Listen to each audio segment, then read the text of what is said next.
La Fundación Findemos es una institución innovadora, sin ánimo de lucro, de carácter científico, dedicada a la investigación, a la atención integral y multidisciplinaria de pacientes con enfermedades endocrinológicas, como diabetes, enfermedades hormonales y metabólicas, y a la educación de los pacientes, de los familiares y de la comunidad en estas áreas.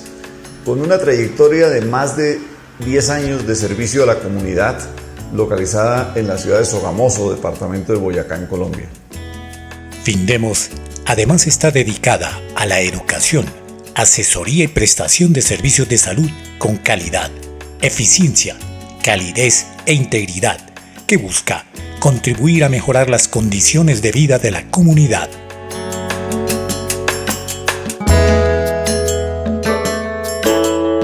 Findemos cuenta con un equipo interdisciplinario que posee la capacidad técnica y el adiestramiento necesario para realizar investigación, docencia, promoción, prevención y atención en salud con énfasis en diabetes, nutrición, endocrinología, metabolismo y obesidad.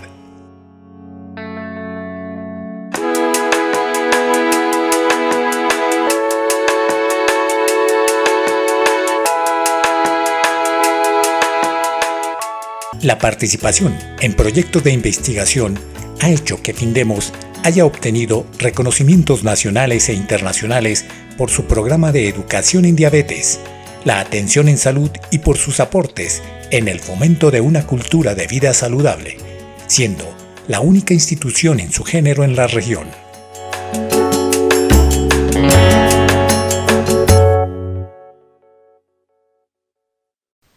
Bueno, bienvenidos todos y todas. Mi nombre es Álvaro Rico, yo soy médico endocrinólogo, pues a la mayoría de los que se unieron ya los conozco, me conocen. Yo soy el director de la Fundación Findemos y tenemos nuestro espacio de los jueves en la noche para abordar temas de salud en varias de estas ocasiones con invitados especiales, en este caso con la doctora Astrid Pérez. Ella es nutricionista de la Universidad Nacional y miembro del equipo de profesionales de apoyo con nuestros pacientes acá en la Fundación Findemos. Entonces, con la doctora Astrid abordamos el tema de los mitos en la alimentación hace una semana, hace 8 días, pero hubo tantas preguntas al final que no alcanzamos a evacuarlas todas. Así que decidimos hacer una segunda jornada el día de hoy. Y la doctora Astrid, pues muy amablemente, pues nos está colaborando hoy nuevamente para que podamos seguir respondiendo las preguntas que había en el chat. Luz, que pues ustedes la conocen, es la persona que nos está ayudando ahora en la parte secretarial en la fundación y nos está apoyando también aquí con algunos detalles técnicos aquí en estas reuniones virtuales. Ella había quedado de grabar. Hola Luz, aquí prendió su cámara para saludar. Luz había quedado en que grababa o tomaba un pantallazo de todas las preguntas que había la semana pasada para que hoy siguiéramos respondiéndolas. Entonces, la sesión de hoy, a diferencia de la pasada, de las anteriores, no va a haber como una exposición, digamos, del invitado o de la invitada, sino que vamos a entrar directamente a responder las preguntas y al lado de las preguntas ahí vamos explicando y entendiendo muchos temas. Entonces, también, o sea, no quiere decir que pues solamente vamos a responder las preguntas de la vez pasada, está abierto el chat o el que quiera hacerlo también por el micrófono. Entonces, apenas terminemos de responder las preguntas que quedaron de la vez pasada, las que quedaron pendientes, entonces podemos empezar a recibir más preguntas hasta que copemos, digamos, la hora de la reunión. Bueno, entonces, bienvenidos todos, muchas gracias por su asistencia. Y Luz, nos puede empezar a leer la primera pregunta, primera en el orden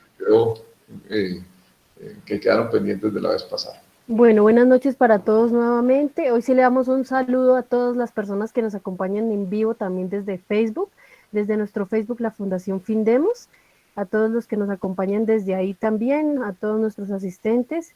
Vamos a iniciar con las preguntas de hace 8 días. Íbamos en en el tema de la señora, íbamos en Lorena Herrera, que decía, ¿qué tan aconsejable es tomar agua con limón en ayunas? Le preguntaba a ella a la doctora.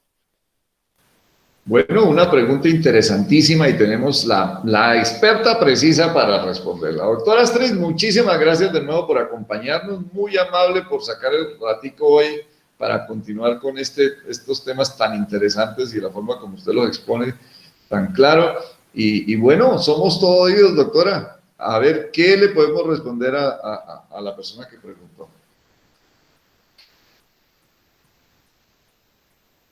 Doctora Astrid, creo que tiene silenciado su micrófono, no lo estamos escuchando.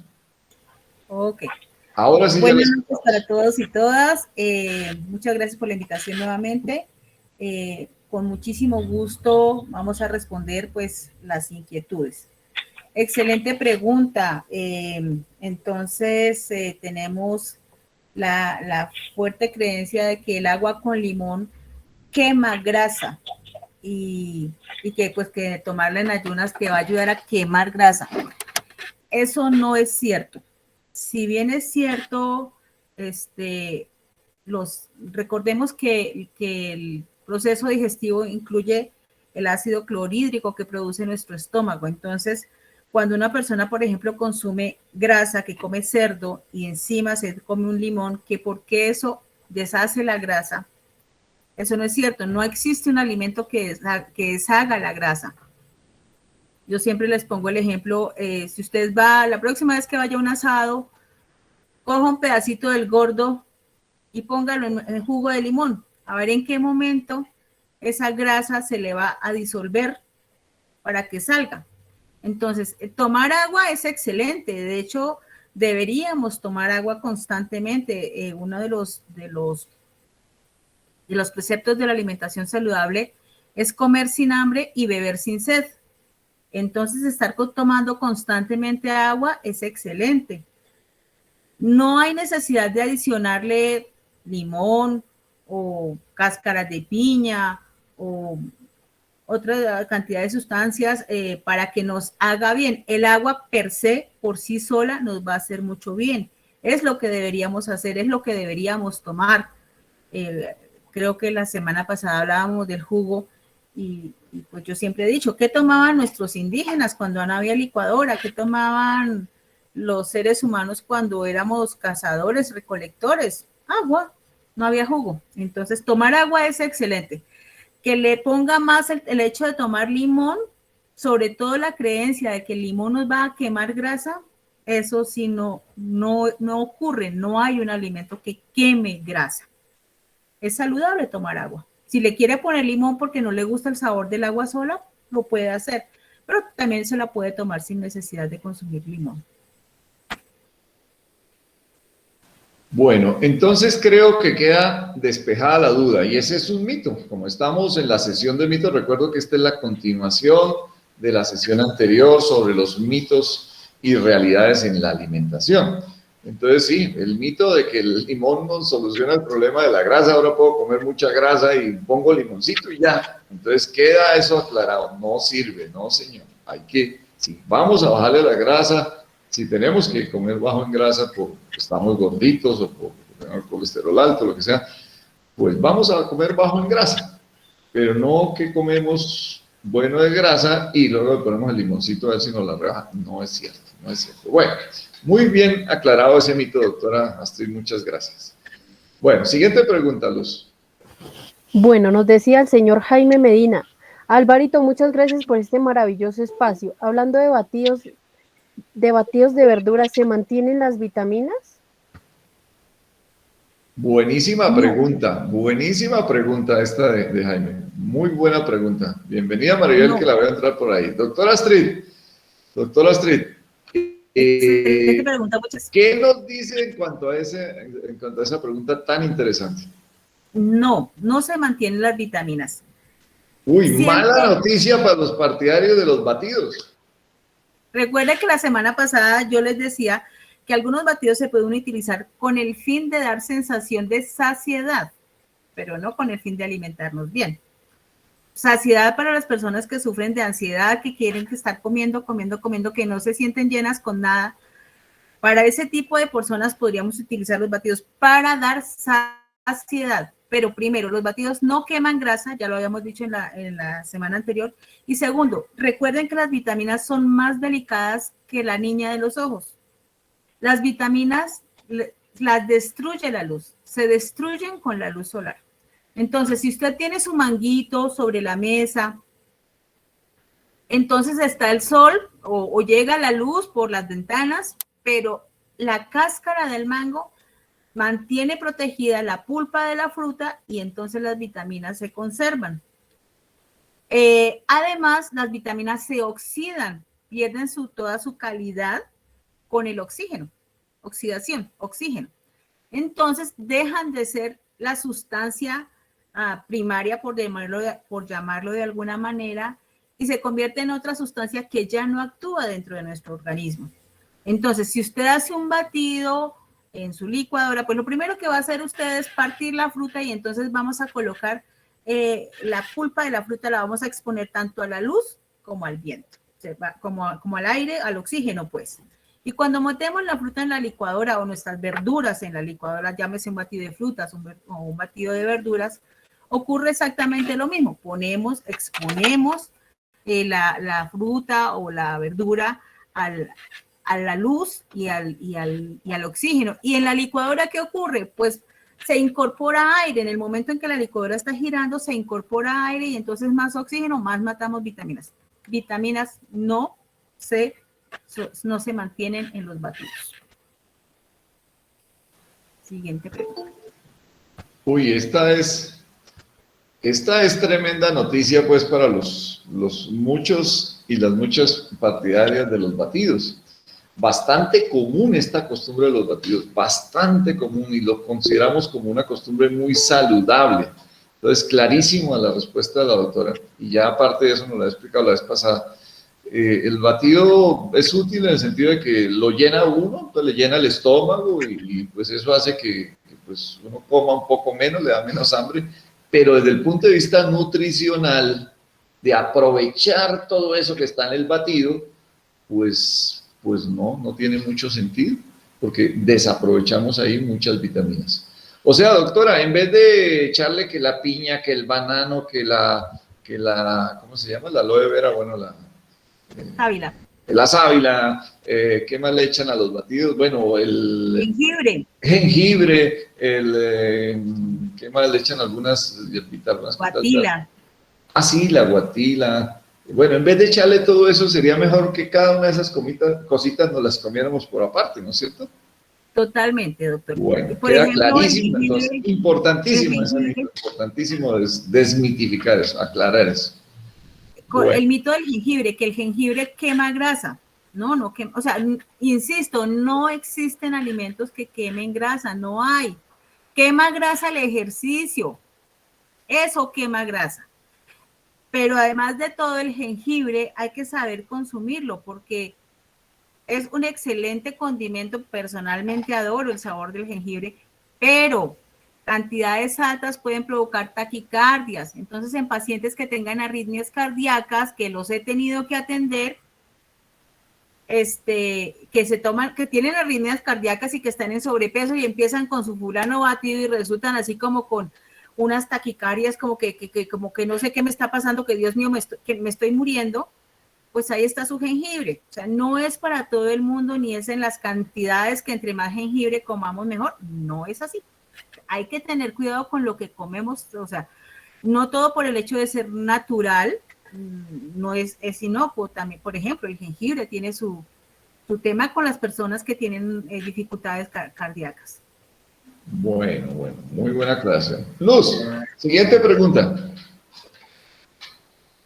Bueno, nos decía doña Ana Milena Corredor, para una persona que comía normal y decide volverse vegetariano, ¿tiene algún riesgo para la salud? ¿Debe consumir suplementos de vitaminas? No, suplementos de vitaminas no, porque de hecho la mayor fuente de vitaminas está en las frutas y las verduras. la proteína de mayor valor biológico, decimos las nutricionistas, sí son las proteínas de origen animal, es decir, las carnes, los huevos, todo tipo de carnes. Cuando digo carne me refiero a pollo, pescado, atún, conejo, chigüiro, caballo, ratón. Las carnes, la calidad biológica de cuando digo calidad biológica quiere decir que si yo me como 100 gramos de carne, voy a poner un número únicamente para que lo tengamos claro, que si yo me como 100 gramos de carne, de esos 100 gramos, 20 gramos son proteína que yo voy a absorber. Pero si yo me como 100 gramos de frijoles, de esos 100 gramos de frijoles, 5 gramos de proteína es lo que realmente voy a absorber, ¿de acuerdo? Sin embargo, sí es posible suplir la cantidad de proteína con una dieta vegetariana. Pero es bastante exigente convertirse en una persona vegetariana. Y sobre todo si va a ser un vegetariano estricto. Sobre todo por la falta de vitamina B12, que es así, solamente está en los productos de origen animal. Hace un tiempo también había muchos problemas con los pacientes vegetarianos porque existía el riesgo muy alto de anemia, porque también el hierro que mejor se absorbe para el cuerpo es el que está en las carnes rojas.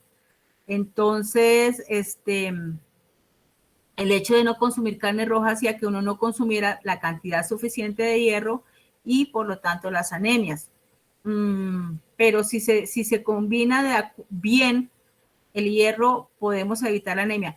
El hierro en los alimentos de origen vegetal está en el frijol, la lenteja, los nabos boyacensis, ellos, la mora y la espinaca. Entonces, si usted come mora, si usted come nabos, si usted come frijol, si come lenteja, pero ese hierro que tenemos en los productos de origen vegetal es de mala calidad, entre comillas, porque no se absorbe bien. Podemos mejorar la absorción de ese hierro acompañándolo de vitamina C, es decir, si usted se comió un plato de frijoles de sobremesa, cómase un kiwi.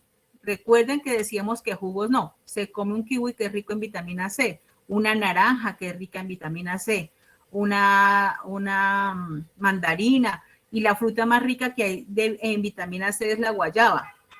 Entonces, para mejorar el hierro, por ejemplo, en una persona vegetariana, yo siempre le recomiendo, mire, usted debe incluir estos alimentos que son los frijoles, las lentejas, nuestros nabos boyacenses, la mora y la espinaca, pero cuando las consuma, acompáñelas de vitamina C para evitar la anemia, que era en otras épocas. Ahora, si acaso, si nosotros consumimos de pronto los granos, los germinados, ayuda un poquito a evitar la deficiencia de vitamina D, pero es cuestión de estar muy juicioso para tratar de evitar esa deficiencia de vitamina B12. Pero suplementos como tal, que haya que comprar no sé, algún suplemento vitamínico comercial, no es necesario. Además que las personas que se convierten al vegetarianismo por lo general toman muchos comportamientos como el yoga, bueno, buscan un estilo de vida muy saludable, hacen ejercicio, no trasnochan, meditan, en fin. Entonces, eso es un todo, eso no es solamente me vuelvo vegetariano, ya que además volverse vegetariano estricto es muy difícil. Bueno, muy importante tema esto del vegetarianismo. Yo creo que nos va a tocar hacer un programa especialmente dedicado al tema de ser vegetariano y de ser vegano, que todavía es más complicado. Vegano todavía, ahí sí que se complica más la vida. Alguien decía que realmente para ser vegetariano debían exigirle a alguien que quiere ser vegetariano, debían exigirle un curso previo para ser vegetariano, porque es que lo que yo veo, especialmente en niñas jóvenes, es que de pronto de un día para otro dicen, yo me voy a volver vegetariano, y de un día para otro dejaron de comer carne, pero nadie les explicó esto que nos está explicando la doctora Astrid, que hay que tener aportes de proteínas suficientes desde otras fuentes, de las fuentes vegetales, y cuáles son las fuentes de proteína. Y que hay que tener aportes de hierro. Se necesita hierro para muchas funciones del organismo y para formar los glóbulos rojos también, para no tener anemia y para muchas otras cosas. ¿De dónde van a sacar el calcio? Bueno, o sea, hay que aprender, hay que saber un poquito de nutrición, por lo menos tener unas bases de nutrición para ser vegetariano sin enfermarse, ¿cierto? Doctor. Porque si solo se quita la carne y no se sabe de dónde se van a reemplazar esos elementos nutricionales que aporta la carne, pues termina uno haciendo desnutrición, termina uno enfermando. Querían ser vegetarianos por mejorar la salud y terminaron enfermándose. ¿Y qué decir de los veganos, donde se nos complica la vida con el tema también de proteína, con el tema del calcio? Ahí sí que tienen que hacer un curso de nutrición todavía más avanzado para poder ser veganos de forma saludable. Y una recomendación, doctor, hay que ver de qué fuentes vamos a buscar la información. Yo recuerdo en una experiencia que tuve con Findemos en una empresa, alguien que me insistía y me insistía en la gran cantidad de proteína que tenía el brócoli.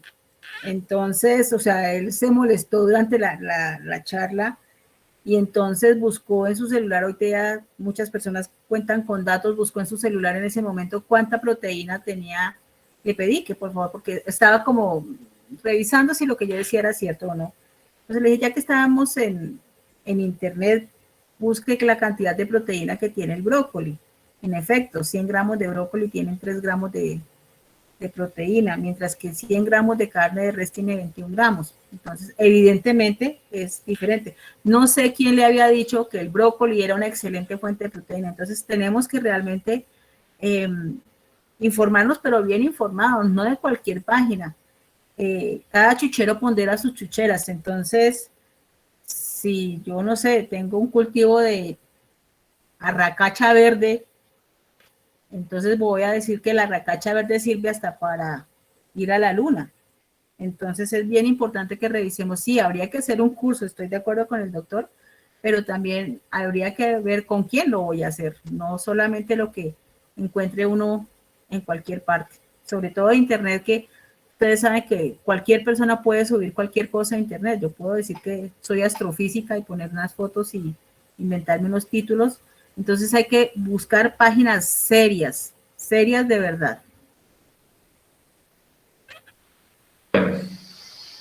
Si quiere, la doctora Sonia puede ocultar su cámara, que veo que hay mucho movimiento por allá, está como aprovechando el día sin IVA, parece.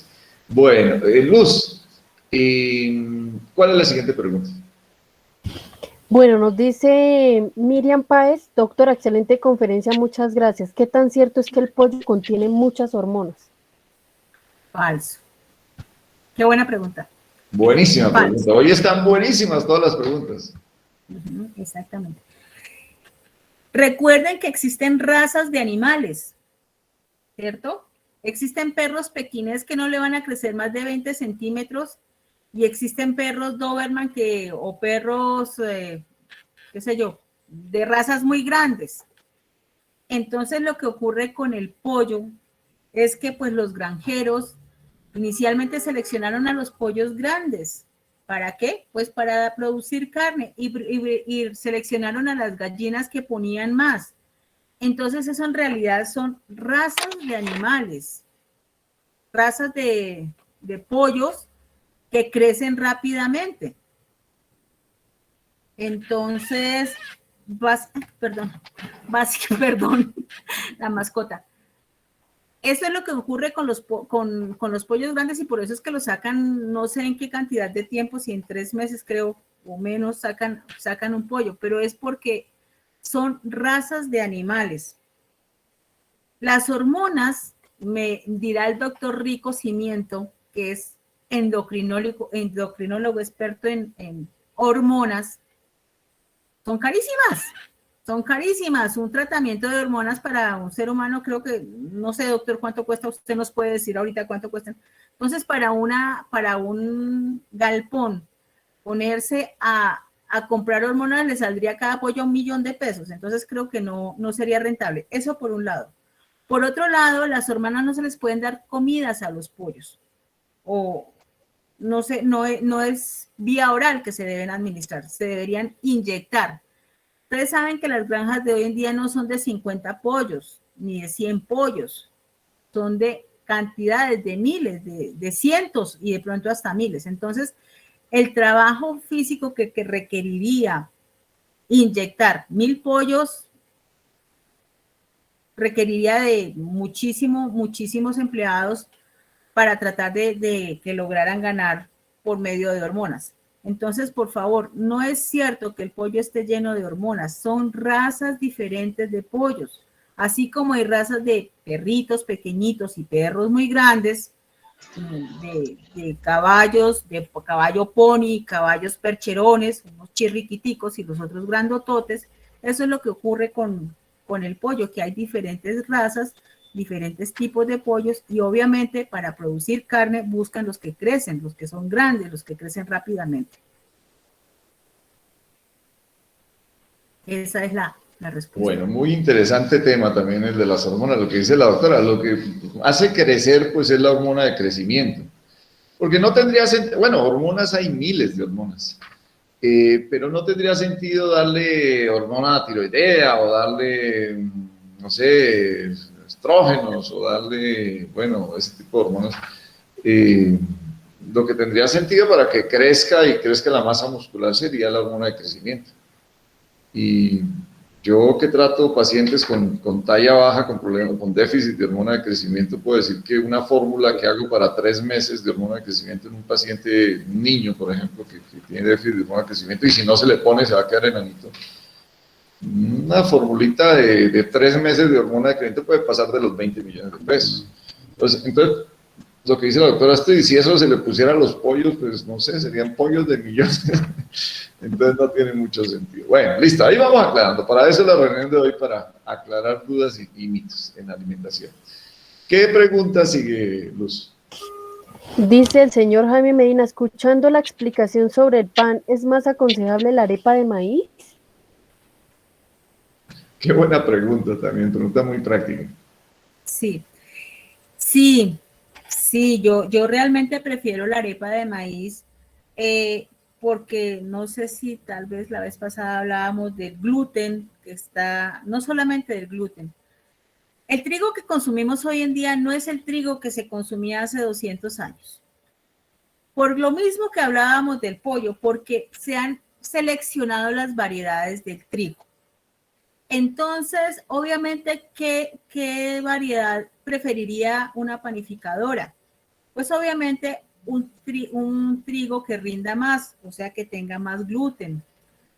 Además, las harinas de hoy en día que se utilizan para el pan tienen unos mejoradores que ya está entrándose en discusión si esos mejoradores son aptos o no para la salud humana. Entonces además, volvamos a nuestras raíces. Yo me siento súper orgullosa de mi Boyacá, de mi Colombia, de mis chipchas, de mis indígenas, muiscas. Y la base de la alimentación de nuestros indígenas era el maíz.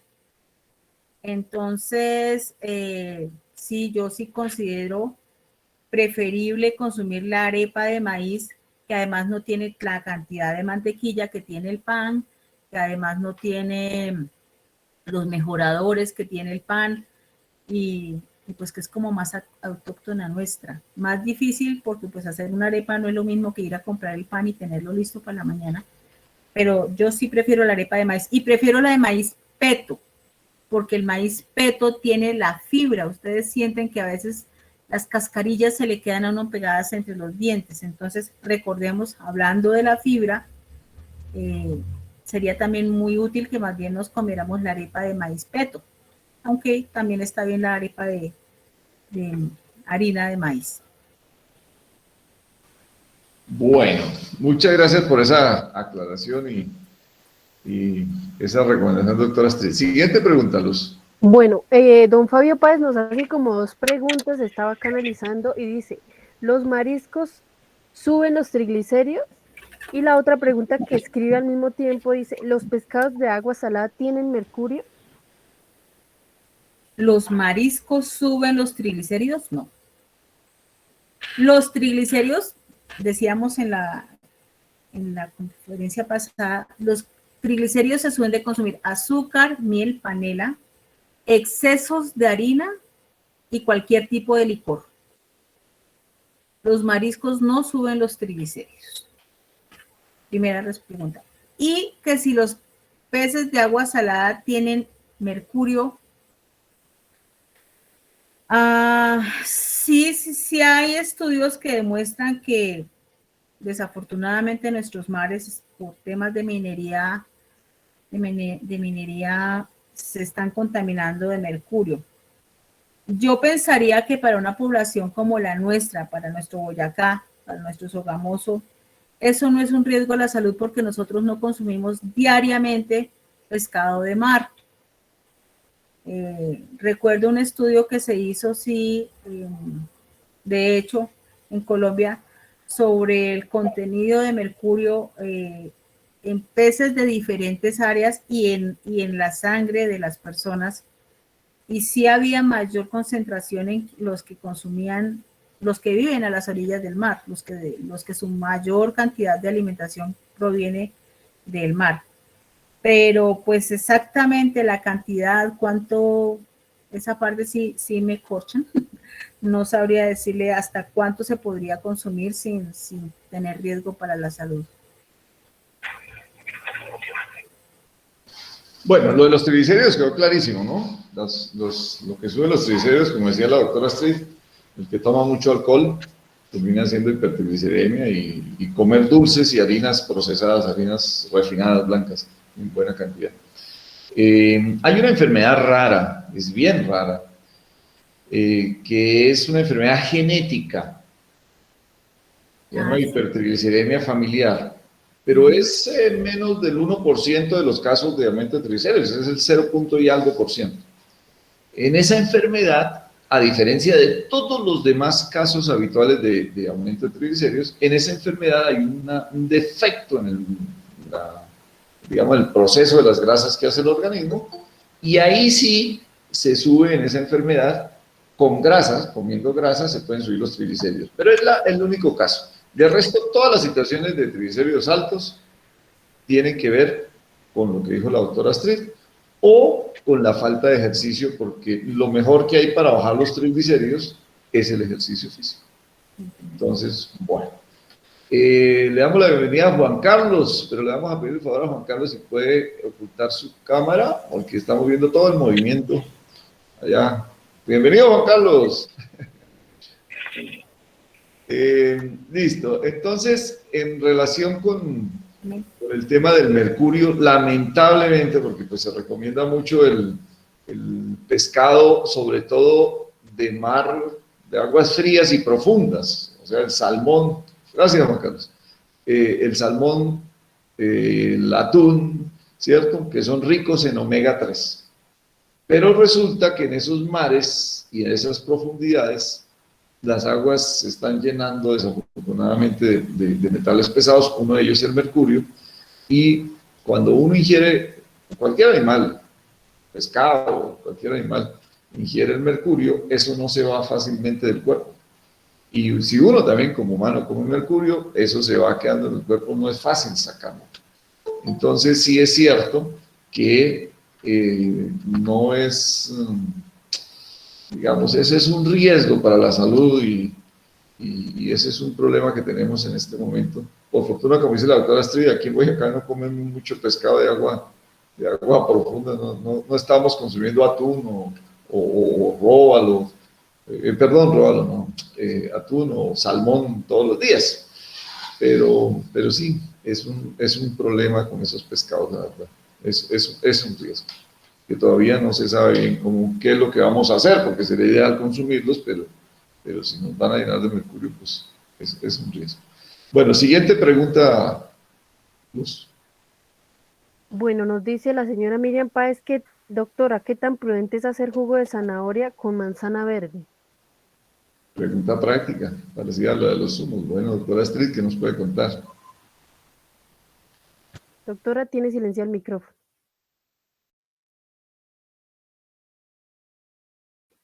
Doctora, tiene Doctora silenciado Astrid, el micrófono. se le silenció el micrófono, doctora Astrid. Perdón. Yo insisto en que nosotros tenemos nuestra licuadora incorporada, usémosla.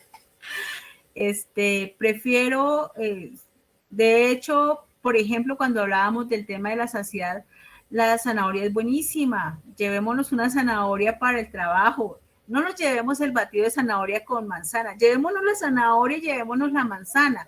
Recuerden que la licuadora daña la fibra. Recuerden que ya dijimos también que las vitaminas se van perdiendo a medida que nosotros estamos, a medida que exponemos el interior de la fruta al medio ambiente. Entonces, definitivamente, comámonosla. Preferiblemente toda una vida. Si quiere comerse la manzana y la zanahoria, hágalo.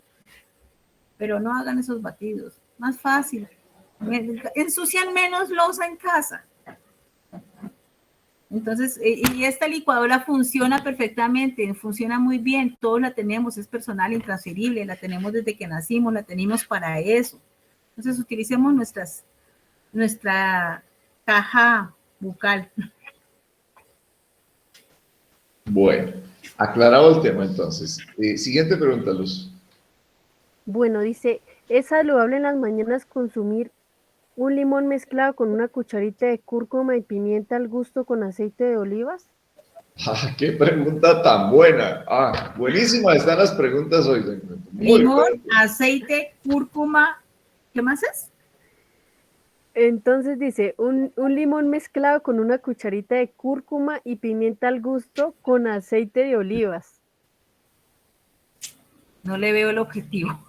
Sí, tampoco. Yo también preguntaría como, ¿para qué lo usa? ¿Qué pretende que se La le pregunta mejore es con si es eso? saludable, ¿no? Mire, ¿Es saludable en el las aceite de mañanas? oliva, sí, es saludable. ¿Es saludable el limón? Sí, es saludable. ¿Es saludable la cúrcuma? Sí, es saludable. Cúrcuma, limón, aceite de olivas, pimienta al gusto. Pimienta y aceite Me de imagino olivas. que es para darle sabor, Mezclado. que también me gusta mucho el sabor de la pimienta, pero pues no veo la necesidad, no veo el objetivo. Entonces yo pensaría, póngale limón a una ensalada. Y si quiere ponerle aceite de olivas, póngaselo a la ensalada. Si quiere darle un poquito de color a sus papas con la cúrcuma, déselo. Si quiere ponerle pimienta, qué sé yo, a una preparación que hizo en casa, sí. Pero honestamente no veo el objetivo de esa mezcla. No veo en qué le pueda ser útil si buscan, no sé, para la piel o... Sí, yo tampoco le veo la utilidad. O sea, cada elemento en sí puede tener utilidad, pero mezclarlos de esa manera y en ayunas, pues no veo por qué. Se los puede tomar a otra hora. Aceite de oliva en la ensalada, limón, bueno, como dice la doctora Astrid, pero no necesariamente de esa manera. Bueno. Siguiente pregunta, Luz. Dice, ¿para qué sirve dejar las semillas de chía y linaza en agua y consumirlas al otro día? Usualmente esa mezcla se utiliza para mejorar los temas de estreñimiento.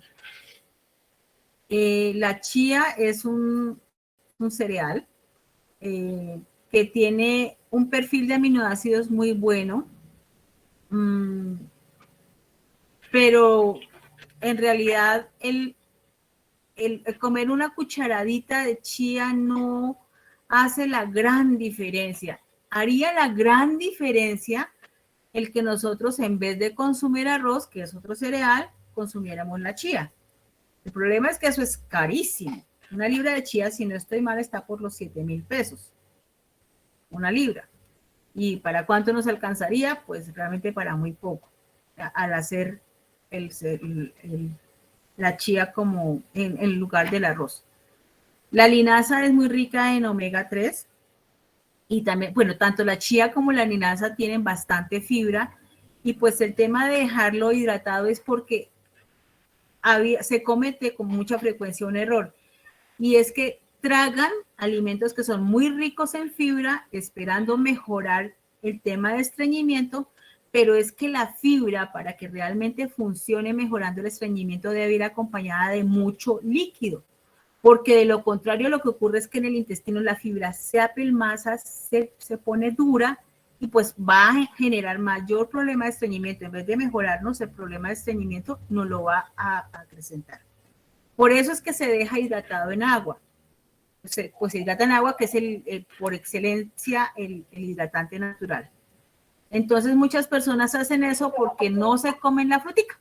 Entonces prefieren comerse la chía con la linaza o con avena, que la dejan desde la noche anterior, pero si va uno a mirar, realmente la gran mayoría de personas que sufren de estreñimiento lo sufren porque no consumen ni fruta ni verdura habitualmente.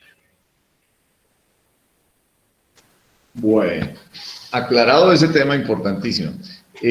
Luz, tenemos más preguntas. Yo veo que han ido llegando unas preguntas el día de hoy también, pero yo no sé si ya terminamos las preguntas de la vez pasada o nos quedan todavía. Aún nos quedan, doctor. Bueno, vamos a revisarle entonces a ver si alcanzamos a evacuarlas todas. Bueno, siguiente pregunta. Dice, hablando de las grasas, ¿qué se aconseja acerca del ghee? Ah, el ghee, qué buena pregunta también. El ghee es una grasa que se extrae de la mantequilla de vaca. La mantequilla de vaca es rica en grasas saturadas, y los estudios muestran que las grasas saturadas son las que nos tapan las arterias. El ghee es cierto, es totalmente cierto que tiene un punto de fusión muy alto, es decir, calienta y no se quema. Pero de todos modos está compuesto de grasas saturadas, que son, insisto, la que nos tapan las arterias. Entonces yo no lo recomiendo, no recomiendo el ghee por eso, porque son grasas saturadas, que sí, que tienen un punto de fusión altísimo, es cierto, se calienta. No recuerdo en este momento la temperatura a la que se quema, que es una temperatura altísima, pero finalmente son grasas saturadas, y las grasas saturadas, recuerden que son las que nos tapan las arterias. Entonces,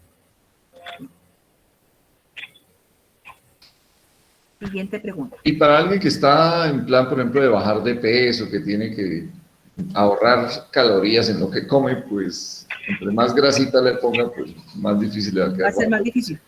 Va a ser más siguiente difícil. pregunta, Luz.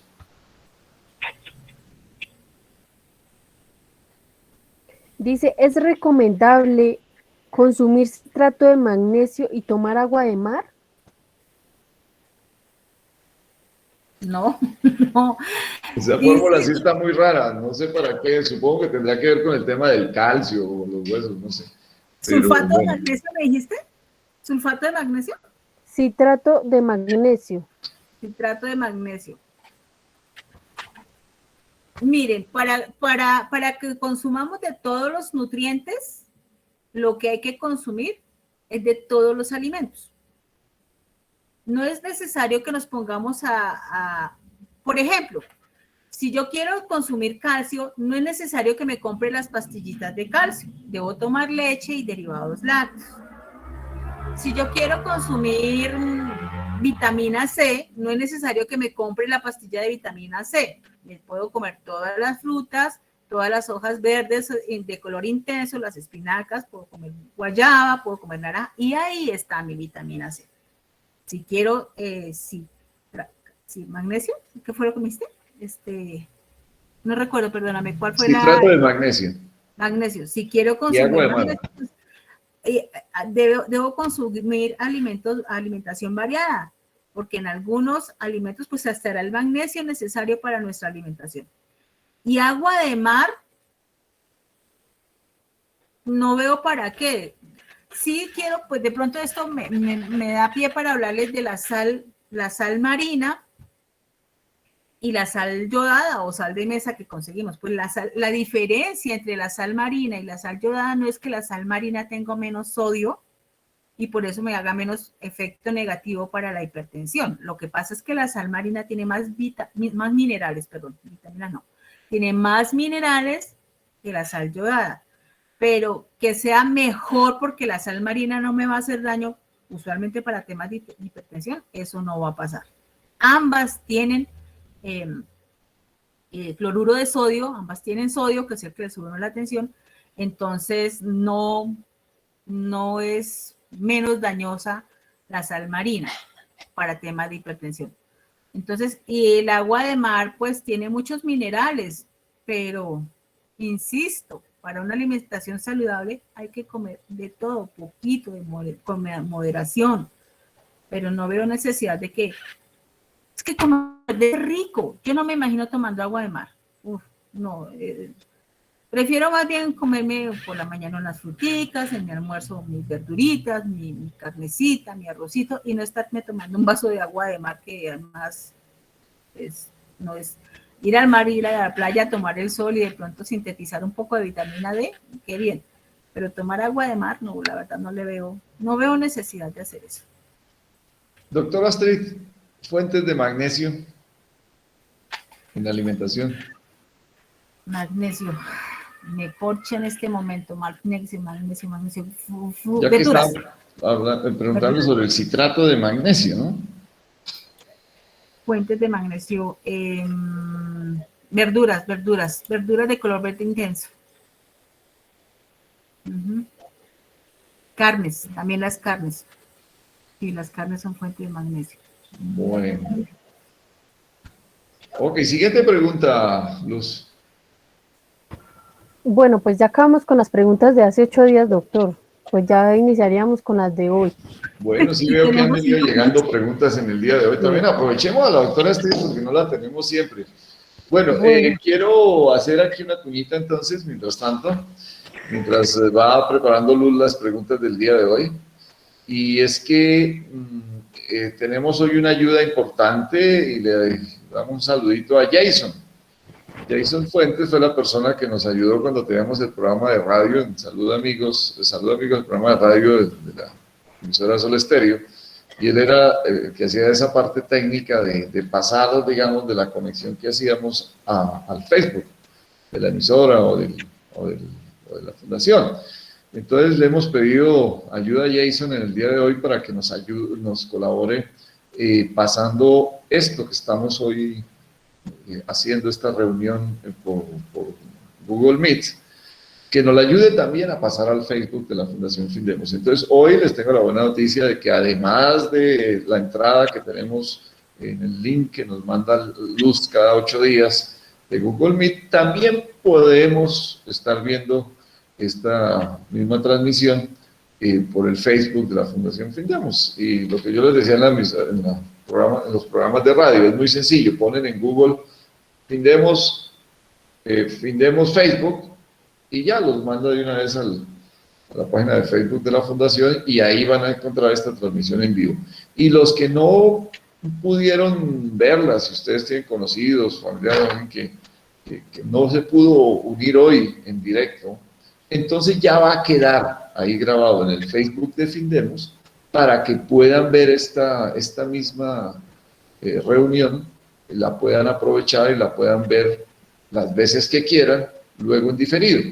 Y Jason nos va a colaborar también para colocar una grabación de esta misma presentación, digamos, de esta misma reunión, en el YouTube, en el canal de YouTube de Findemos. Findemos tiene un canal de YouTube y entonces en el canal de YouTube también va a quedar subida la grabación de este programa y de la vez pasada. De tal manera que el que quiera repasar los temas, volver a escuchar algo de lo que hablamos hoy y de aquí para adelante en los programas que siguen también, pues lo pueden hacer o por el Facebook de Findemos o por el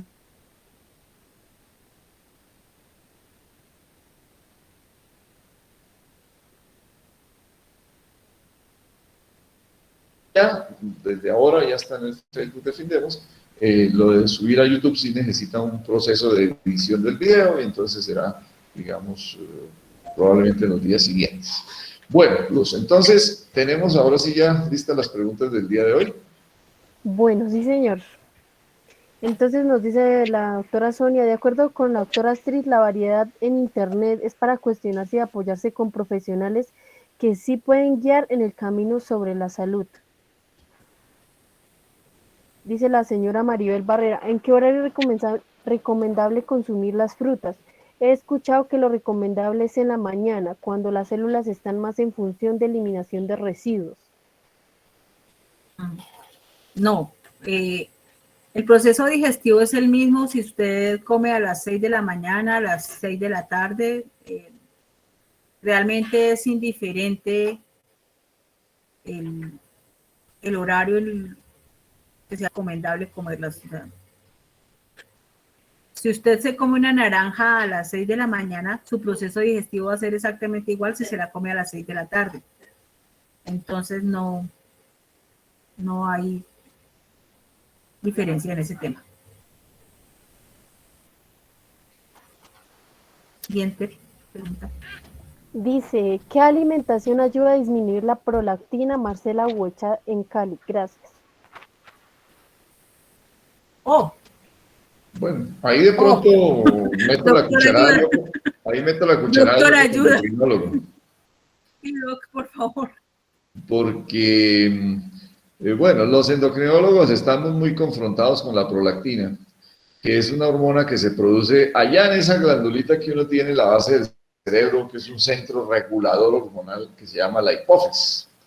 Y la prolactina tiene una función natural, tiene varias funciones, pero la conocida y popular es la función de ir desde allá de la hipófisis por la sangre hasta las glándulas mamarias en la mujer y promover la lactancia. Por eso es su nombre, prolactina.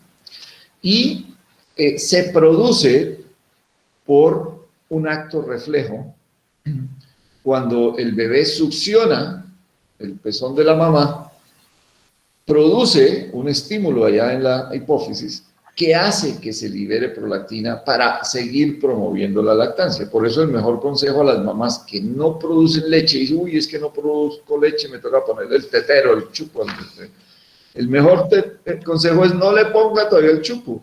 Espérese que el nene, si tiene más hambre, va a succionar con más fuerza y usted en los días siguientes va a producir más prolactina y va a producir más leche. Entonces va a producir más prolactina y eso hace que produzca más leche. La prolactina parece tener otras hojas, aquí pues hemos invitado muchas veces a la Fundación Findemos y a los programas que hemos hecho. Hizo uno de sus trabajos de doctorado, su tesis de trabajo de doctorado, su primer trabajo de doctorado, lo hizo precisamente estudiando el efecto de la prolactina en la regulación que hace el organismo cuando uno hace ejercicio. Parece ser que tiene un papel también ahí. De hecho, la prolactina se libera en forma muy importante con el ejercicio. Por eso cuando uno está estudiando a una paciente que tiene problemas con su prolactina, que no está lactando, por supuesto, y que resulta con niveles altos de prolactina, dentro de lo que uno le dice para hacerse el examen de prolactina correctamente está que no haga ejercicio antes de hacerse el examen, porque el ejercicio induce aumento de la prolactina y bueno, le va a salir elevado. Sin embargo, alimentos que yo conozca que aumenten la prolactina, no conozco alimentos que aumenten la prolactina. Conozco situaciones que aumentan la prolactina, como cualquier estímulo mamario, ¿cierto? Por ejemplo, si se tiene relaciones sexuales y hay estímulo a nivel de glándula mamaria, pues, y luego se mide la prolactina, la van a tener elevada. Si hay dolor, por ejemplo, si tiene un dolor severo porque tuvo una inflamación en el pezón, una mastitis, o bueno, un dolor intenso a nivel pectoral, eso puede, por reflejo, subir la prolactina. También la sube mucho el estrés, es una de las hormonas que responden a estrés. Y de hecho esa función todavía no se entiende muy bien por qué la prolactina se sube en el estrés, pero se sube. Entonces, si alguien va a hacerse la medición de prolactina en laboratorio y ese día está de afán, se le hizo tarde, salió corriendo a la casa porque tiene que ir a trabajar, pero tiene que pasar por la doctora que le tomen sangre y se la tomaron en esas circunstancias, seguramente la va a tener elevada por el estrés, no porque esté enferma con algún tumor que produzca prolactina. Entonces, el estrés, el ejercicio físico, cualquier estímulo mamario pueden subir la prolactina. Hay ciertos medicamentos también que suben la prolactina y son varios, empezando por la buscapina. una de las cosas que uno le tiene que decir a una persona que se va a medir la prolactina en el laboratorio es suspenda días antes ciertos medicamentos. Todos estos medicamentos que actúan sobre el sistema nervioso central, por ejemplo, como tranquilizantes, sedantes, algunos que se usan para epilepsia, algunos que se usan para depresión, todos estos antidepresivos, todos esos terminan produciendo efecto de aumento de prolactina, de producción de prolactina. Entonces, eso es lo que conozco en cuanto a aumento de prolactina, pero sabe que con alimentos en sí, la verdad nunca hacemos la recomendación de que quite o ponga algún alimento porque se va a medir la prolactina, no conozco ningún alimento que influya directamente en la producción de prolactina. ¿Qué otra pregunta, Luz? Bueno, nos dice la señora Maribel, ¿es real que el pan de masa madre tiene tantas propiedades como se menciona en los medios? Ah, qué buena pregunta, Maribel, buenísima pregunta. En realidad, la masa madre es una pequeña porción que se adiciona a lo de siempre. Entonces, lo que hace realmente la masa madre es como reemplazar la levadura, pues porque tiene recuerdan que cuando les hablaba de que la levadura es un ser vivo, que cuando se pone en el horno muere. Entonces lo que se hace es que se guarda una parte de esa masa y, bueno, en épocas antiguas, cuando no era tan fácil conseguir levadura, entonces se guardaba un poquito de esa masa anterior para mantener vivo el microorganismo y poderlo hacer. Pero básicamente es el microorganismo vivo que está hace mucho tiempo allí, pero no que mejore la calidad del pan, la verdad es que no. Realmente el objetivo de la masa madre es mantener viva la levadura que va a hacer o sea, que yo tenga en mi casa o en mi lugar levadura y no tenga que comprar nuevamente más levadura, pero vamos a agregar masa madre y vamos a agregar harina, azúcar, etcétera, mantequilla para hacer el pan. La cantidad de la masa madre lo que va a reemplazar es la levadura, nada más. No va a ser cambios grandes en la composición del pan, no lo va a hacer. Bueno, muchas gracias, doctora Stigl. Siguiente pregunta, Luz. Bueno, pues esta pregunta ya como que la doctora la había respondido. Dice, buenas noches, ¿qué beneficios tiene tomar citrato de magnesio? O sea, es un poquito como repetición de la anterior. De la anterior. Bueno, aquí en la anterior decían citrato de magnesio con agua de mar, pero bueno, ahora es ¿qué beneficios tiene tomar citrato de magnesio solo, digamos?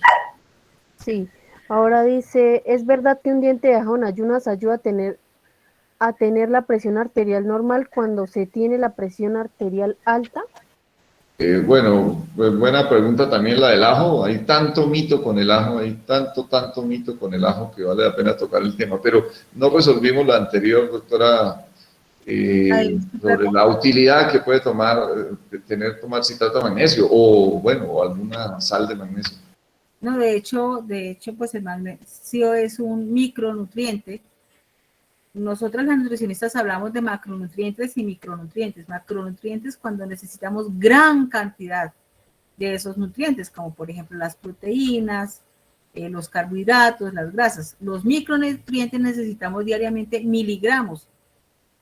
Y si nosotros tenemos una alimentación variada, ese magnesio, no sé si es el magnesio el que tanto han preguntado, si trato de ese micronutriente, lo vamos a tener sencillamente consumiendo alimentación variada. Son es una cantidad mínima, por eso se llaman macronutrientes y micronutrientes. Este es un micronutriente del que en realidad nuestra necesidad diaria es mínima y sin una alimentación balanceada. Que tenga una función así súper importante, que si no, nos vamos a enfermar. Si no consumiéramos ni un miligramo, pues por supuesto que sí nos vamos a enfermar, pero estoy convencida de que la alimentación variada nos va a aportar la cantidad de requerimiento diario.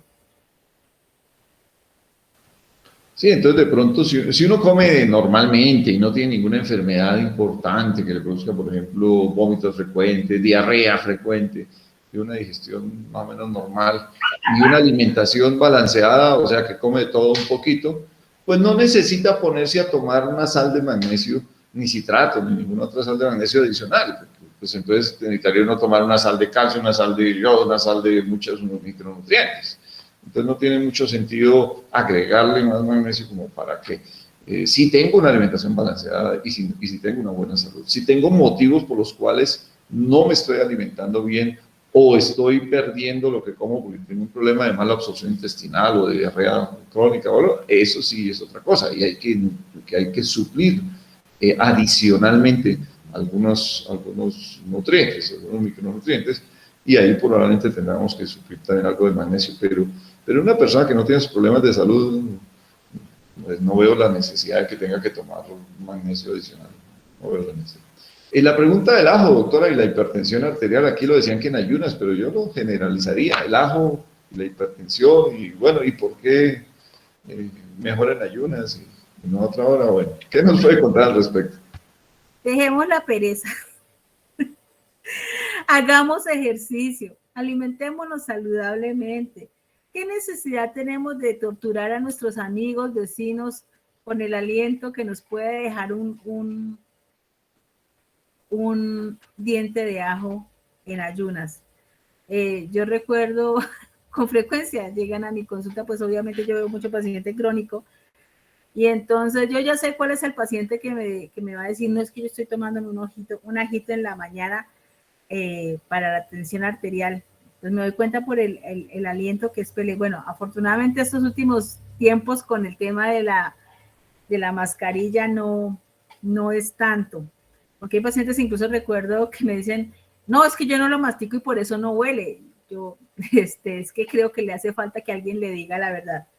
Entonces, en realidad, para tener la tensión arterial bien, o sea, para ser personas saludables, por favor, no existe el alimento mágico, no existe.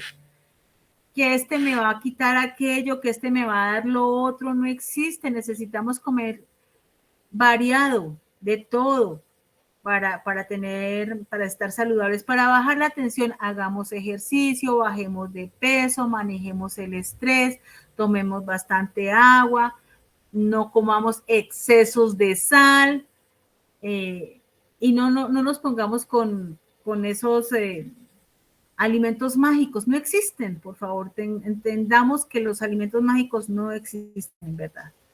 Bueno, con el ajo hay muchísimos mitos. Yo la verdad, si hay un alimento que poco tolero, es el ajo. Tengo a veces muchos problemas con los pacientes que llegan con ese aliento a ajo y le toca a uno suspender la consulta, abrir las ventanas, la puerta, pues para poder recibir el otro paciente, porque qué falta de respeto meter al frente del mismo consultorio cuando huele tan terrible. Y muchos dicen, no, doctor, es que yo me lo tomo de no sé qué manera y eso ahí no huele. Claro, es que como él mismo no lo huele, le pasa lo mismo que los que fuman. El fumador no nota lo mal que huele, el pésimo aliento que tiene, a qué le huele su sudor, el cuerpo, su respiración, porque ya no lo percibe. Eso pasa con el que come el ajo. Entonces, no lo huele, no lo nota, ¿cierto? Pero los demás que no comemos ajo lo notamos muy fácilmente. Entonces, hay un cuento que salió a raíz del COVID, ¿no? Que me pareció muy chistoso, que le mandan a uno ahí por internet, que decía que el ajo era buenísimo para prevenir el contagio por coronavirus. Y entonces decía luego, claro, porque es que si usted come ajo en buena cantidad, pues mantiene a la gente a más de 2 metros y entonces así difícilmente se contagia. Yo creo que esa puede ser la utilidad. Pero sí es cierto también, o sea, hay que reconocer que hay estudios que han mostrado que el componente primario, el componente central del ajo, sí puede disminuir el uso crónico de esto, puede disminuir la presión arterial.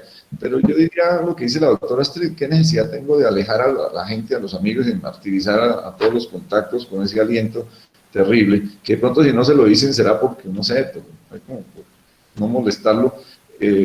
Si hay otras maneras más sencillas y menos antisociales de bajar la presión arterial, el ejercicio es una de esas formas, comer bajito de sal, comer frutas y verduras, el uso de fuentes de potasio, por ejemplo. Se ha demostrado que el potasio hace exactamente lo contrario del sodio. El sodio, o sea, la sal, sube la presión arterial y el potasio baja la presión arterial. Entonces, un paciente hipertenso que quiere cuidar su presión arterial, pues de pronto no necesita ponerse a comer ajo, podría comer fruticas que tienen muy buen potasio. La mayoría de frutas son ricas en potasio y eso le ayuda a regular su presión de una manera más sabrosa y más social, digamos, ¿no? Con menor impacto social. Bueno, eso en cuanto al mito del ajo. No es que no sirva para bajar la presión, sí ayuda un poco, pero hay mejores maneras de hacerlo. Además, doctor, cuando uno utiliza ese tipo de sustancias mágicas, entre comillas, no estamos cambiando nuestros hábitos de alimentación. Y eso es como cuando uno le da gripa. Usted sale y se moja y se deja la ropa mojada, pues le va a dar gripa. Entonces usted después se abriga, toma bastante líquido, no se moja, se cuida del frío, pues le pasa. Pero si usted vuelve a salir pues, y se vuelve a dejar la ropa mojada, pues se vuelve a mojar. Entonces, ¿de qué me sirve? Me tomo el ajo por 8 días, 15 días, duro 2 meses bien, a los 2 meses otra vez estoy con la tensión arterial alta, vuelvo y como ajo, No, o sea, mejor tengamos hábitos saludables para que de verdad controlemos. Bueno, ¿qué pregunta sigue, Luz? Y ya estamos como sobre el tiempo para ir cerrando la sesión de hoy. ¿Es malo mezclar líquido mientras se come? Todas las personas tenemos la capacidad de deglutir sin necesidad de tomar líquido. Si podemos hablar bien, podemos deglutir. Los músculos que utilizamos para hablar son básicamente los mismos que utilizamos para tragar. Tragar es pasar la comida de la boca al esófago. De modo que si podemos hablar bien, muy seguramente tenemos la fuerza suficiente en nuestros músculos para pasar los alimentos de la boca al esófago. De modo tal que todos podríamos comer sin necesidad de tragar, sabiendo lo que es, sin necesidad de tomar líquido. Desafortunadamente, en nuestra sociedad que vive de afán, desde pequeños, cuando nuestra mamita nos está dando nuestra comida, nos da arrocito o nos da papita y nos dice, tome mijito jugo para que pase. Y de ahí viene la costumbre, o de ahí viene nuestro uso del jugo, porque la mamá tenía afán y no tenía todo el tiempo para estar allí esperando que el niño comiera. De modo que podríamos comer sin necesidad de líquido. Y el deber ser, como les decía hace un momento, es que bebamos sin tener sed. O sea, que durante todo el día estemos tomando líquido. Los líquidos fríos, llámela agua, llámela gaseosa, llámela jugo, que ya sabemos que no estoy de acuerdo con el jugo, los líquidos fríos dificultan los procesos digestivos. Por eso los abuelos decían, tómense un tinto, o se tomaban un tinto sobre el almuerzo para la digestión, porque el tinto estaba caliente. Entonces las bebidas calientes ayudan al proceso digestivo. Las bebidas frías lo dificultan. El deber ser que comiéramos sin tomar líquido. Como estamos tan acostumbrados al líquido, pues yo recomiendo una aromática caliente, un café, a propósito, ese es otro mito, un café, también podríamos consumirlo sobre el almuerzo. El mito de que el café es malo, ese es un mito, pero hay que saberlo preparar. Pero entonces, el líquido como tal per se, solo si es frío es malo. O sea, dificulta el proceso digestivo. Y hay personas a las que se las dificulta tanto que se les inflama el estómago, les duele, se sienten como una morsa, como dice el comercial, si el líquido es frío. En principio no necesitaríamos, pero como estamos acostumbrados, podríamos utilizar un líquido caliente que ayudaría al proceso digestivo. Bueno, ahora viene una pregunta muy interesante, ¿no, Luz? Luz, ¿qué se nos hizo? Ah, por aquí ya lo veo. Siguiente pregunta, Luz. Bueno, nos dice, ¿qué tal el ayuno intermitente, doctora? Doc, ya habíamos comentado. Pues yo la verdad nunca lo he usado, se necesita mucho entrenamiento para ser capaz de usarlo, tiene mucha controversia, hay personas que dicen que sí, hay personas que dicen que no. El ayuno intermitente hay que tener en cuenta, hay un paciente donde definitivamente no se debe usar. Así hay un clarísimo, no se debe usar en personas ansiosas. ¿Por qué? Porque son capaces de hacer atascos. O sea, sí hacen su ayuno intermitente y después van a tener atascos y vamos a tener un efecto completamente contrario a lo que esperábamos. Incluso podemos empezar a estimular trastornos de la alimentación como son la anorexia o la bulimia, que entonces o sea, con personas que tienen dificultades a nivel de ansiedades, depresiones y demás, en esos pacientes definitivamente no se debe utilizar el ayuno intermitente. Y yo personalmente nunca lo he usado con ningún paciente, prefiero que la cosa sea como más tradicional. El ayuno intermitente en estos momentos pues se ha convertido casi en una moda, sí tiene un cierto, una base científica, pero yo personalmente no lo uso y nunca lo he usado con ningún paciente. Y si el paciente tiene alguna dificultad, como les decía, ansiedad, depresión, definitivamente no, en esos pacientes está completamente contraindicado. Sí, yo tampoco lo uso mucho, aunque, pues bueno, hay colegas endocrinologos que lo recomiendan y ha habido algunos estudios que han mostrado que pudiera ayudar a destrabar un poco a veces esa meseta que tienen ciertos pacientes que están, pues, pacientes obesos que necesitan bajar de peso y que bajan a veces muy bien y luego se estancan. Entonces, a veces ahí puede ayudar un poquito, pero me parece que hay que tener cuidado, hay que saberlo hacer y hay que tener cuidado con esto de las modas. El punto de moda, entonces ahora todo el mundo ayuno intermitente. No me parece que es para todos los casos y lo que dice la doctora, cuando hay trastornos sobre todo de conducta alimentaria, hay que tener cuidado con cualquier tipo de ayuno.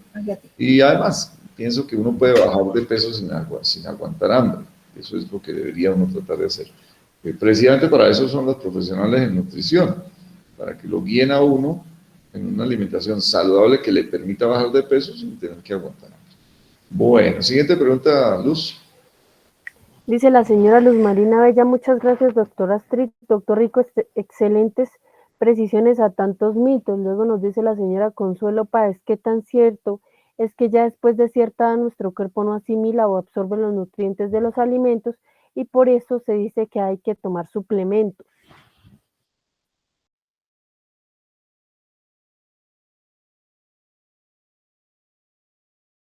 Doctora, tiene Doctora Astrid, silenciado el se le micrófono. silenció el micrófono nuevamente. Gracias. Bueno, con la edad pasan muchas cosas. Una de tantas cosas que ocurren con la edad es que perdemos piezas dentarias y el proceso digestivo empieza justamente en la boca. Entonces, cuando nosotros no tenemos un buen proceso de masticación,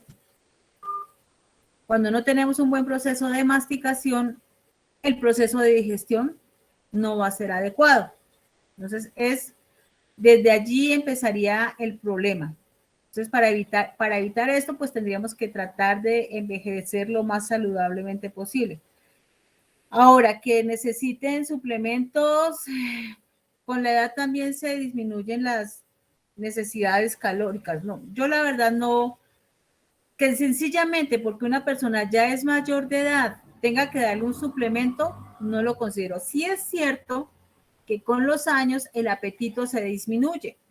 Entonces, una persona ya de 80, 90 años no se va a comer el plato de sopa que se comía o el plato de seco que se comía a los 20 años. Por supuesto que no va a pasar porque el apetito sí se disminuye porque además hay unos cambios a nivel cerebral, se pierde también la capacidad gustativa, se pierde, como les decía,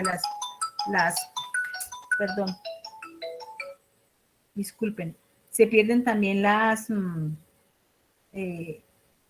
piezas dentarias y entonces es más difícil el proceso, son más difíciles los procesos de digestión y de masticación y se come menos.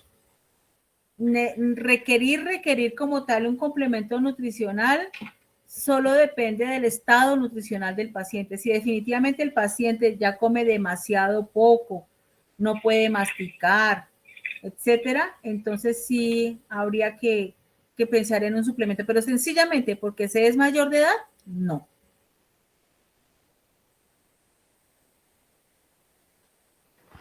Bueno, para la siguiente pregunta dice, para una persona senil que no dé glúteos sólidos y la nutricionista recomienda darle todos los alimentos licuados, ¿se le debe adicionar algo más? Gracias. Perdóname, ¿cómo es la pregunta para una persona Para una senil? persona senil que no dé glúteos sólidos, la nutricionista recomienda darle todos los alimentos licuados. ¿Se le debe adicionar algo más? Gracias. En ese caso, si ya llevamos muchísimo tiempo, bueno, para tratar de evitar la mayor pérdida posible, habría que licuar justo antes de ofrecer. Un licuado que tenga 2 horas de preparado ya no tiene absolutamente nada. Entonces, para tratar de evitar eso, habría que licuar y ofrecer inmediatamente. O sea, no es que hicimos la sopita por la mañana y esa misma le vamos a dar por la noche. No, no sirve. Y pues eso dependería realmente si uno encuentra que ya hay deficiencias de micronutrientes, por ejemplo, no por temas de edad, sino que se ve, porque con la edad también perdemos, por ejemplo, hidratación, entonces la piel es más reseca. Pero si vemos que realmente ya empezamos a hacer lesiones en la piel, pues entonces sí tendríamos que pensar de pronto en un complemento nutricional. Si vemos que el cabello ya por la edad se va a poner débil, pero que está mucho más débil, entonces podríamos pensar en que se necesita algún micronutriente más. Si las uñas son demasiado quebradizas, con la edad todas esas características de la juventud se pierden. Si esas características ya se ven como patológicas, como ya no normales de una persona adulta, sino que ya son demasiado grandes, sí podríamos pensar en un complemento nutricional. Pero para tratar de que eso no se dé, para tratar de que la cosa sea, para que tratar de llevar una calidad de vida más digamos, parecida a la normalidad, lo que tendríamos que hacer es licuar e inmediatamente ofrecer. Y así lograríamos tratar de perder la menor cantidad de vitaminas posible.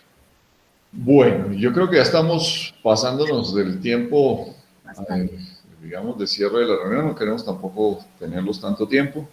Cada uno tiene sus cosas que hacer. Así que tratemos de juntar la última o una o dos preguntitas más y cerramos la reunión de hoy. Creo que la misma persona que preguntó lo anterior preguntaba algo sobre un producto. ¿Qué sigue?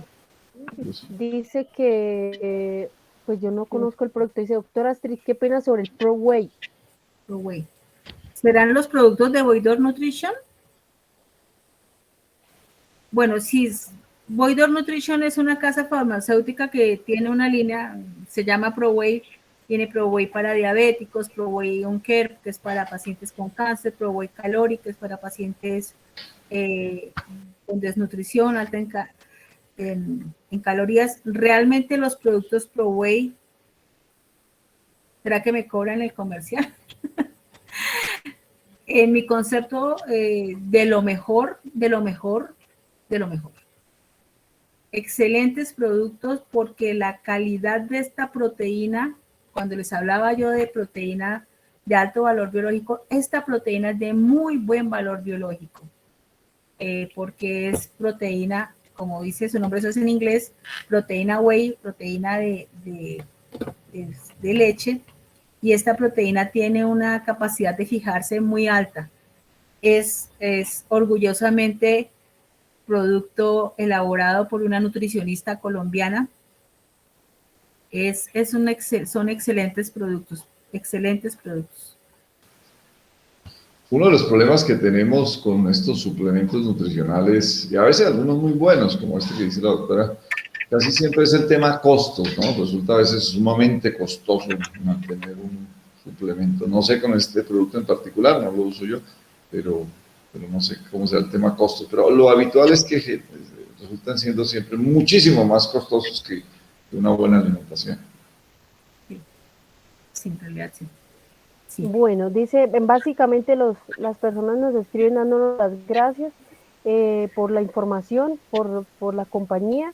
Nos escribe doña Amparo, ¿por qué una persona con Alzheimer pierde el apetito? Y doña Miriam Páez nos escribe, ¿en qué alimentos podemos encontrar el colágeno? Y yo creo que acá ya podemos cerrar todas las preguntas. Perfecto, entonces cerremos con ese par de preguntas. Okay. Las personas con Alzheimer pierden, recuerdan que cuando les decía que con la edad se pierden algunas funciones neuronales, entonces ya se pierde el apetito. El Alzheimer, de hecho, es perder funciones neuronales y hace, o sea, igual va a ser, es por el tema de cambio neuronal. Es por eso que pierden el apetito. Y colágeno en la gelatina. Entonces no es necesario, por ejemplo, comprar estos productos tan extremadamente costosos. Una cucharadita de gelatina en la noche. Recuerden que en la noche es cuando se activa la hormona de crecimiento, en la noche también nos haría más útil el colágeno. Entonces la gelatina, que sea alimento, ¿no? Porque, por ejemplo, también ahora están haciendo un colágeno que lo hacen con el pescado, con las escamas de pescados. No sé, se me escapan ahorita esas fuentes de colágeno. La que yo más recomiendo, pues, es la gelatina, me parece muy, muy práctica, pero es cuestión también de disciplina, ¿no? De que todos los días comamos nuestra cuchareta de colágeno, de gelatina. Yo recomiendo que la disuelvan en agua fría y después si le quieren, no sé, poner alguna otra cosa, pues ponérsela, pero disolverla así en agua fría porque en agua caliente, de gelatina sin sabor, para evitar los colorantes y los saborizantes artificiales que tiene la gelatina regularmente. Pero entonces, gelatina sin sabor. Con respecto al tema de la gelatina, pues recordar que hay que tener cuidado con los diabéticos porque pues la mayoría de gelatinas pues vienen con azúcar y obviamente si son diabéticos pues les va a subir la glicemia y entonces hay que tener cuidado de que sea una gelatina apta para diabéticos. Ahí pueden llamar a Luz y ella en la tienda de la diabetes pues tiene una buena variedad de gelatinas de diferentes sabores que están endulzadas con edulcorantes que no le suben la glicemia. Entonces, de excelente calidad. Y también tiene gelatina sin sabor, digamos, también. Si la quieren utilizar, pues, como parte de sus complementos nutricionales. Bueno, llegando a este punto ya vamos a cerrar sesión porque hoy nos prolongamos casi 30 minutos. Un momento. Gladys, ¿querías preguntar algo? Señor, doctora, ¿qué es mejor tomar la leche?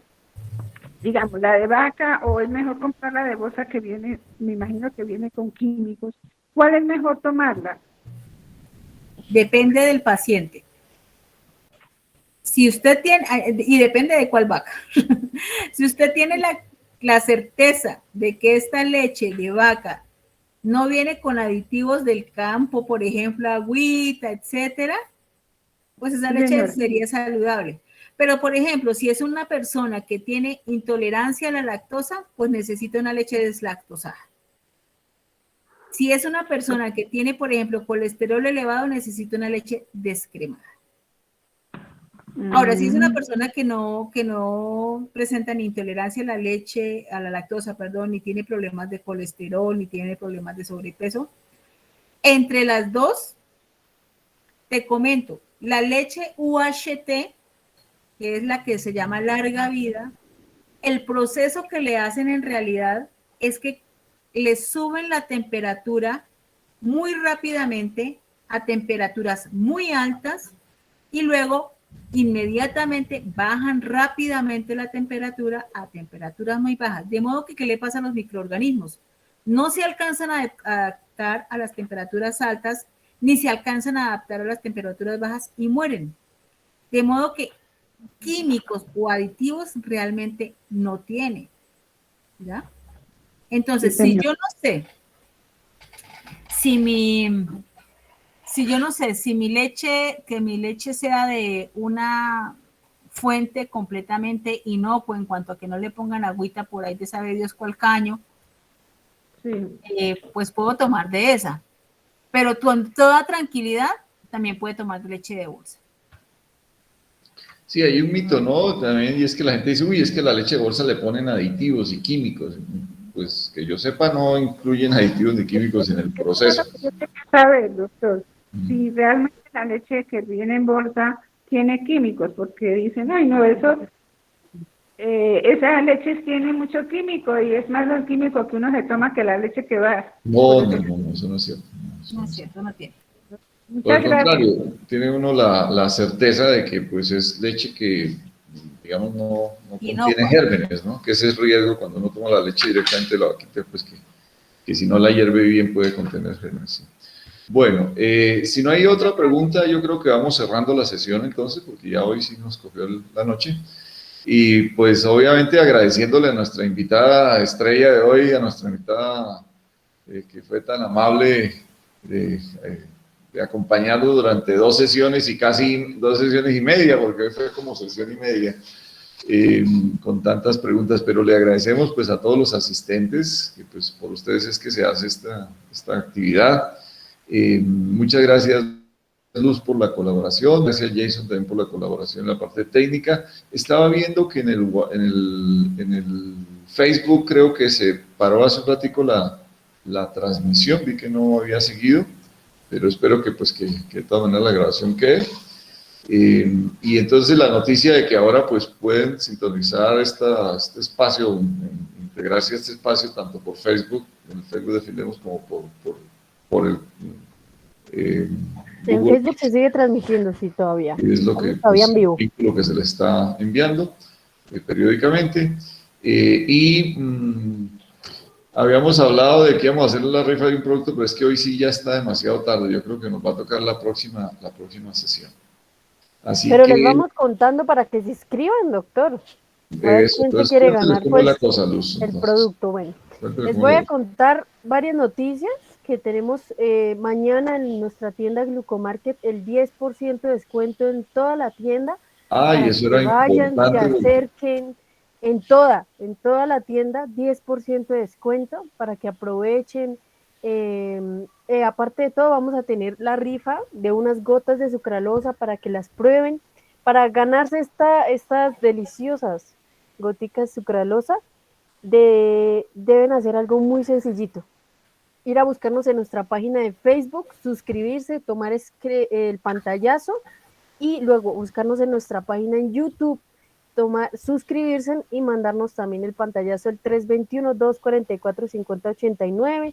Si quieren comentarnos en un video, también nos mandan el pantallazo, pasan la voz a las personas que quieran que participen en esta gran rifa. Yo estaré recibiendo a cada persona y a cada persona le voy a estar dando un número. Quien me envíe las fotos de suscribirse en Facebook como Fundación Findemos y en YouTube como Fundación Findemos también. Quienes participen van a tener pues un número y en la próxima sesión de hoy en 8 días vamos a dar el número ganador de esas gotas sucralosas que las pueden recoger. Mejor dicho, estamos votados, doctor. Bueno, Luz, muchas gracias, muchas gracias. Una cosita, el Día de los Niños, habitualmente hacemos nosotros, durante muchos años hemos hecho una fiestica con productos dietéticos para los niños diabéticos. En este año y el año pasado por la pandemia y en este año por la misma razón, pues no vamos a hacer esa reunión en la celebración del Halloween, pero entonces invitamos a los que quieran pasar por la Fundación Findemos mañana 31, porque el 31 cae domingo, entonces mañana es el último día hábil, digamos, el sábado no abrimos, el domingo tampoco, entonces mañana, que siendo el último día de octubre, en vez de que sea el 31, lo vamos a hacer mañana. El que quiera pasar a reclamar su dulce dietético a Findemos, pase tranquilo. Ahí Luz va a tener un paquete, hay como 300 dulces mañana para obsequiar a los que quieran pasar por su dulcecito. A todo el que llegue le vamos a dar su dulcecito dietético apto para diabético. Entonces, de obsequio mañana. Y como decía Luz, pues como están en el día sin IVA y todos esos descuentos, digo, vamos a colaborar también nosotros. Bueno, no por el día sin IVA ni nada, sino ya como iniciativa de la Fundación. Mañana todo el que pase por la Fundación Findemos a comprar una cosita tiene su dulcecito dietético y 10% de descuento en cualquiera de los productos de la tienda de medicamentos, productos dietéticos, bueno, glucómetros, bueno, lo que sea. Vamos a colaborar de esa manera. Bueno, y no siendo más, pues entonces quedan muy invitados para la próxima sesión de hoy en 8 días. Recordando que la próxima sesión ya es en noviembre, el primer jueves de noviembre, y que entonces vamos a a tener un programa especial durante el mes de noviembre muy dedicado a la diabetes, porque recordemos que el 14 de noviembre es el Día Mundial de la Diabetes, entonces durante todo el mes de noviembre vamos a estar con un programa especial, con cosas muy especiales en relación con la diabetes, con prevención, tratamiento, novedades, bueno, varias cositas en relación con diabetes. Entonces, invitadísimos para de hoy en 8 días a las 7 de la noche, ya sea por el Facebook de Findemos o por el Google Meet en el link que les suele enviar Luz cada semana. Bueno, muchísimas gracias y que tengan una feliz noche y una saludable celebración de Halloween este fin de semana. Y los esperamos allá en Findemos. Los esperamos, sí. Chao, chao. A partir de las Gracias, 9 de la Álvaro. mañana. Estupenda la sesión. Gracias, muchas gracias.